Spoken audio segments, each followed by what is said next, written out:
전주공업단지 안에 있는 전주제지는 10년 동안 신문용지와 교과서 용지를 생산해 오던 중 이번에 제3호기를 가동해서 연간 생산 13만 톤을 넘는 대단위 제지 공장으로 성장하게 되었습니다. 팔복동에는 참 재밌는 게 많습니다. 팔복동 제1산과 제2산단은 1969년 전주제지가 들어선 이후에 또 1970년 삼양사가 들어온 이후에 1산단과 2산단에 걸쳐서 거대한 산업단지가 조성되게 됩니다. 70년대부터 대략 30년 동안 엄청난 호황기를 누리면서 이곳에는 밤 12시인지 낮 12시인지를 알 수 없을 만큼 어마어마한 사람들이 전국에서 몰려들었습니다. 제지공장, 화학공장, 방직공장, 플라스틱, 식품, 봉제공장, 섬유공장, 다양한 제조업이 이 팔복동 일원에서 만들어지고 또 생산되는 그러한 과정들이 있었습니다.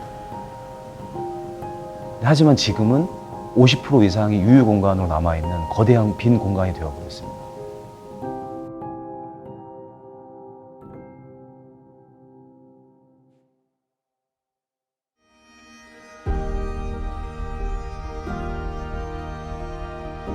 사실 문화도 그렇고 산업도 마찬가지지만 어떤 생성과 발전, 융성, 그리고 쇠락과 쇠퇴의 길을 걸을 수밖에 없는 게 특징일 텐데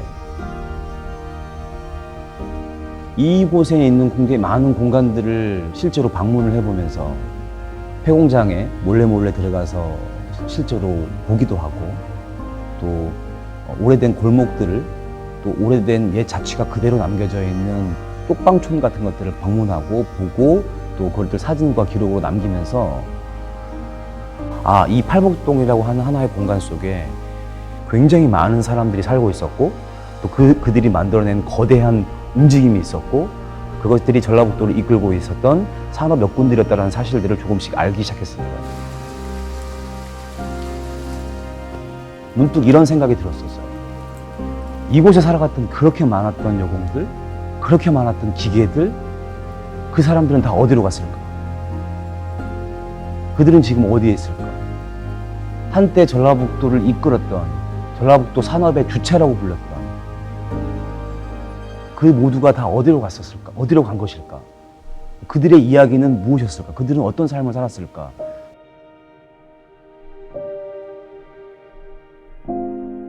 그들에게는 위로와 공감을 또 현 세대에게는 또 새로운 우리의 일상의 삶이 우리의 치열했던 일상의 삶 또한 굉장히 아름답게 기억될 수 있다는 사실들을 알리고 싶었고 더 늦기 전에 이것들을 기록화하는 과정 또 이것들을 공간 속에서 새로운 미디어 아트로 풀어내기 위한 작업을 시작해야 한다고 생각했고 이번 웨이브 더 팔복 프로젝트는 그렇게 시작되었습니다.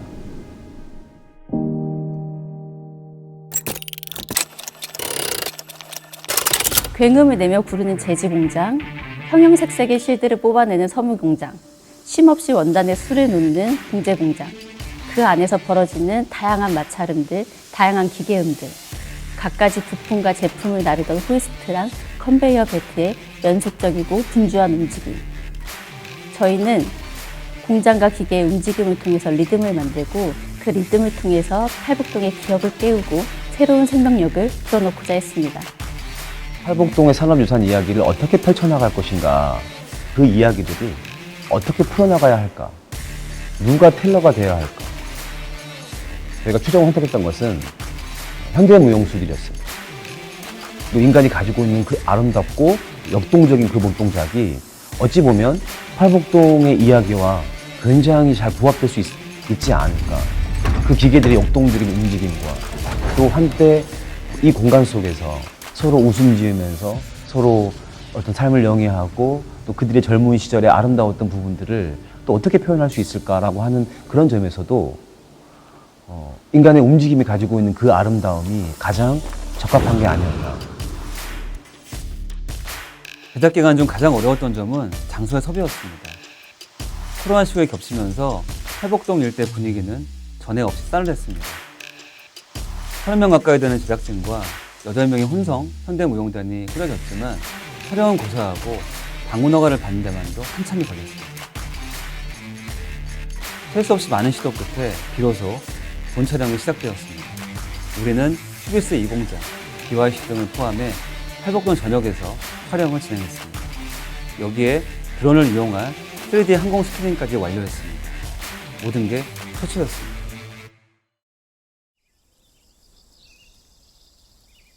사실 이번 프로젝트를 준비하면서 여러 공간들을 방문하는 과정에서 굉장히 인상 깊었던 공간들이 있었습니다. 첫 번째는 오래된 여자 기숙사인데 굉장히 독특한 형식의 건물이었고, 그리고 그 안에 중정이 있었고, 그 중정에 거대한 나무가 있었습니다. 실제로 그곳은 400여 명의 여공들이 묵던 기숙사였었습니다. 아, 이곳에 400여 명의 여공들이 살았던 공간이었구나.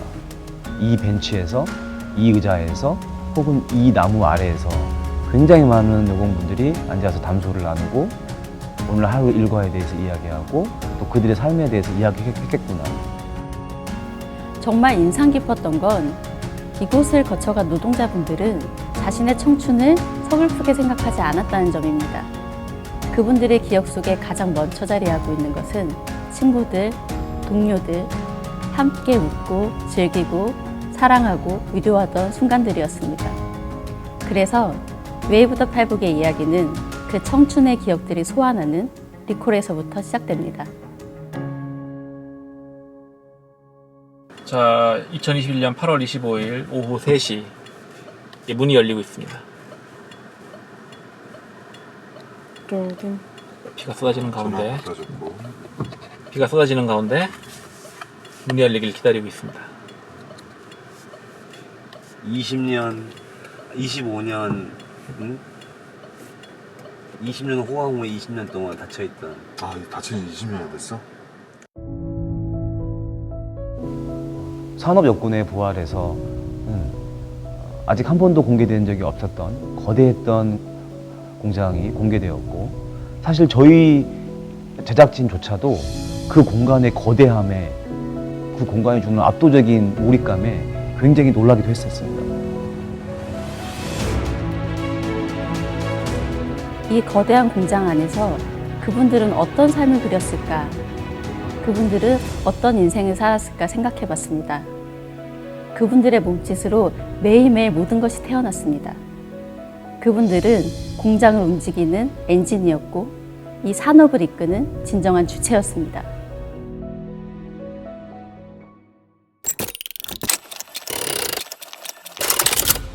이 전시가 이루어지고 있는 A존은 전면 35m, 옆면 10m, 10m씩 최대 55m의 거대한 스크린입니다. 극장이 아닌 이상 이러한 새로운 공간 속에서 소리를 설계하고 그 소리를 이 공간에서 새롭게 만들어내는 과정은 사실 녹록치 않은 과정입니다. 저희는 이 공간들을 채우기 위해서 32채널의 입체 음향을 구현하기 위한 설계를 시도했습니다. 32개의 스피커가 이 공간에 배치되었고요. 그리고 팔복동 일대에서 녹음된 소리들을 가지고 디자인을 하였고, 그 디자인된 소리들을 실사를 기반으로 제작된 이 영상에 덧붙여서 사운드 작업을 완성했습니다.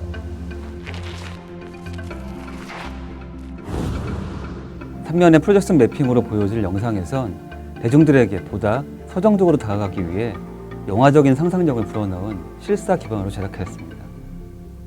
그렇게 저희는 6개월의 제작 기간을 거쳐 12K 해상도의 영상과 공간을 입체화할 수 있는 9.1.6 채널의 공간 음향을 설계하여 몰입형 시네마의 형태를 완성했습니다.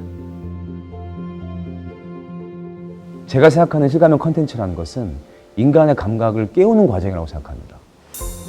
저희 회사는 오랫동안 소리를 가지고 새로운 공간을 설계하고 그 새로운 공간 속에서 입체 음향이라고 하는 기술을 통해서 우리가 가진 새로운 감각을 깨우기 위한 작업들을 지속해왔습니다. 저희가 만드는 실감형 콘텐츠와 이번 프로젝트를 정의한다면 음향, 영상, 기술이란 도구를 통해 사람들에게 상상력을 불어넣는 작업의 총체라고 말할 수 있습니다. 우리가 사는 현실을 보다 다양하게 즐기고 누릴 수 있도록 감각을 깨우는 공간과 이야기를 만드는 것이 저희의 목표입니다.